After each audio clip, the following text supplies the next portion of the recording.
नमस्ते दोस्तों, एक बार फिर से आपका स्वागत है आपके अपने चैनल किड्स लिटिल जोन में।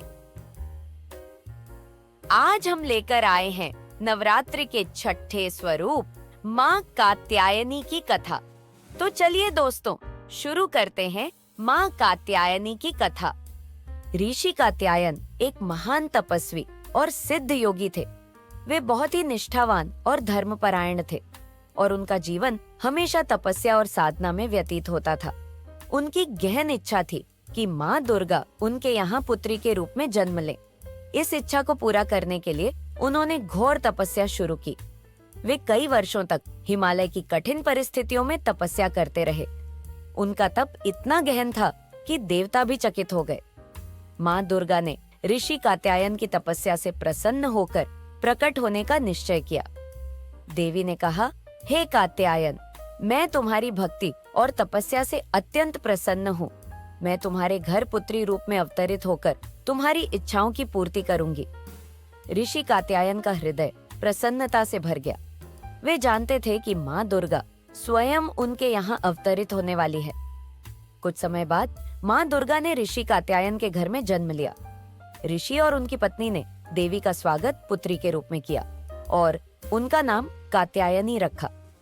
ऋषि कात्यायन का जीवन अत्यंत साधारण था, लेकिन कात्यायनी के आगमन से उनका आश्रम आलोकित हो उठा। माँ कात्यायनी ने बचपन से ही अपने अद्भुत गुणों और दिव्य शक्तियों का प्रदर्शन करना शुरू कर दिया था। उनके चेहरे पर अद्वितीय तेज और उनकी आंखों में करुणा की झलक हमेशा रहती थी। कात्यायनी के बाल्यकाल में कई अद्भुत घटनाएं घटी।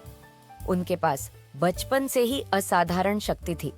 एक बार की बात है जब एक दैत्य ने ऋषि कात्यायन के आश्रम पर आक्रमण करने की योजना बनाई। दैत्य को पता नहीं था कि वहां स्वयं देवी का वास है। जैसे ही दैत्य ने आश्रम में प्रवेश किया, कात्यायनी ने अपनी शक्ति से उसे पल भर में नष्ट कर दिया। इस घटना के बाद पूरे क्षेत्र में माँ कात्यायनी की महिमा फैल गई और लोग उन्हें देवी मानकर पूजने लगे। दूसरी ओर महिषासुर का अत्याचार दिन प्रतिदिन बढ़ता जा रहा था। उसने ब्रह्मा जी से वरदान प्राप्त किया था कि उसे कोई भी देवता या पुरुष नहीं मार सकेगा। इस वरदान से उसने स्वर्ग पर आक्रमण कर दिया और सभी देवताओं को पराजित कर दिया। देवता असहाय होकर त्रिदेव ब्रह्मा, विष्णु और महेश के पास गए और उनसे सहायता की प्रार्थना की।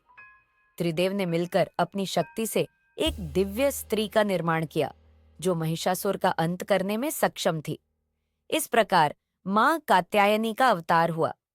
देवी ने देवताओं से उनके अस्त्र शस्त्र प्राप्त किए और महिषासुर के विरुद्ध युद्ध करने के लिए निकल पड़ी। महिषासुर का आतंक चारों दिशाओं में फैल चुका था। वह शक्तिशाली था और उसे यह अहंकार हो गया था कि उसे कोई हरा नहीं सकता। देवता उससे भयभीत होकर त्राहिमाम कर रहे थे और हर जगह हाहाकार मचा हुआ था। ऐसे समय में त्रिदेव ब्रह्मा, विष्णु और महेश ने अपनी अपनी शक्तियों का संयोजन किया और उनसे एक दिव्य स्त्री का निर्माण किया। उस दिव्य स्त्री का नाम रखा गया कात्यायनी, क्योंकि वह ऋषि कात्यायन के घर में अवतरित हुई थी। माँ कात्यायनी का स्वरूप अत्यंत तेजस्वी था। उनके मुखमंडल से दिव्यता झलक रही थी और उनकी आंखों में गहरा साहस और क्रोध था। उन्हें देवताओं द्वारा विभिन्न अस्त्र शस्त्र प्रदान किए गए। भगवान शिव ने उन्हें त्रिशूल दिया, भगवान विष्णु ने चक्र और इंद्रदेव ने वज्र प्रदान किया। वरुण ने उन्हें शंख दिया, अग्नि ने अग्निबाण और वायु ने धनुष और बाण दिए। इन सभी अस्त्रों से माँ कात्यायनी सुसज्जित होकर महिषासुर से युद्ध करने के लिए तैयार हुई। देवताओं ने माँ कात्यायनी का आह्वान किया और उनसे महिषासुर के अत्याचारों से मुक्ति दिलाने की प्रार्थना की। माँ कात्यायनी ने देवताओं को आशीर्वाद दिया और कहा, मैं महिषासुर का अंत करने के लिए ही अवतरित हुई हूँ। मैं उसे समाप्त करके पृथ्वी और स्वर्ग को पुनः सुख और शांति प्रदान करूंगी। माँ कात्यायनी अपनी सिंह वाहन पर आरूढ़ होकर युद्ध क्षेत्र में पहुंची। उनका तेज और साहस देखकर महिषासुर और उसकी सेना हक्की बक्की रह गई। देवी का तेज ऐसा था मानो सहस्त्रों सूर्य एक साथ उदय हो गए हों। उनके क्रोध से युद्ध क्षेत्र में आंधी चलने लगी और आकाश में बिजली चमकने लगी। महिषासुर ने देवी को देखकर अट्टहास किया और बोला, हे स्त्री, तुम कौन हो जो मुझसे युद्ध करने आई हो? क्या तुम्हें पता नहीं है कि मुझे किसी भी देवता या पुरुष द्वारा पराजित नहीं किया जा सकता? माँ कात्यायनी ने क्रोध में अपनी आंखें चौड़ी करते हुए कहा, महिषासुर, मैं तुम्हारे अत्याचार का अंत करने आई हूँ। तुम्हारे अभिमान का नाश अब निश्चित है। महिषासुर ने अपने सैनिकों को देवी पर आक्रमण करने का आदेश दिया। देवी कात्यायनी ने अपने दिव्य अस्त्रों से महिषासुर की सेना को नष्ट करना शुरू कर दिया। उन्होंने वज्र, त्रिशूल, चक्र और अग्निबाण से राक्षसों को नष्ट कर दिया।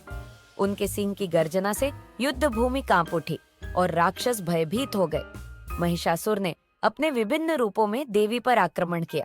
वह कभी भैंसे का रूप धारण करता, कभी सिंह का और कभी मानव का, लेकिन माँ कात्यायनी ने अपनी दिव्य शक्तियों से हर रूप में उसे परास्त किया। अंत में महिषासुर ने विशाल भैंसे का रूप धारण कर लिया और अत्यंत क्रोध में आकर देवी पर हमला किया। देवी ने उसे अपने त्रिशूल से वार कर धराशायी कर दिया और उसके सिर को काटकर महिषासुर का अंत किया। महिषासुर के अंत के बाद देवताओं में हर्ष और उल्लास फैल गया। उन्होंने माँ कात्यायनी की स्तुति की और उनका धन्यवाद किया। स्वर्ग में पुनः शांति स्थापित हुई और सभी देवताओं ने माँ कात्यायनी की जय जयकार की। महिषासुर का वध करने के बाद माँ कात्यायनी ने सभी भक्तों पर अपनी कृपा दृष्टि बनाए रखी। उनकी महिमा और शक्ति की कहानियां चारों ओर फैल गईं। हर कोई उनकी पूजा करने लगा और उनसे आशीर्वाद मांगने लगा। एक बार की बात है, एक गरीब ब्राह्मण के घर में एक कन्या रहती थी। उसकी शादी की उम्र हो गई थी, लेकिन गरीबी के कारण उसके माता पिता उसकी शादी नहीं कर पा रहे थे। उस कन्या ने माँ कात्यायनी की कठोर तपस्या की और 9 दिनों तक केवल फल और जल का सेवन किया। माँ कात्यायनी उसकी भक्ति से प्रसन्न हुई और उसे आशीर्वाद दिया कि उसकी शादी एक श्रेष्ठ वर से होगी। कुछ दिनों बाद एक राजा के पुत्र ने उसे देखा और उससे विवाह करने की इच्छा प्रकट की। इस प्रकार माँ कात्यायनी की कृपा से उस कन्या की शादी एक योग्य और श्रेष्ठ वर से हो गई। कथा के अनुसार एक बार एक गांव पर राक्षसों का आक्रमण हो गया। गांव के लोग भयभीत होकर माँ कात्यायनी के मंदिर में शरण लेने लगे। उन्होंने सच्चे मन से माँ की आराधना की और उनसे रक्षा की प्रार्थना की। माँ कात्यायनी प्रकट हुई और अपने सिंह पर सवार होकर राक्षसों का संहार किया। इस घटना के बाद गांव के लोग माँ कात्यायनी को अपनी रक्षक देवी मानने लगे और उनका विधि पूर्वक पूजन करने लगे।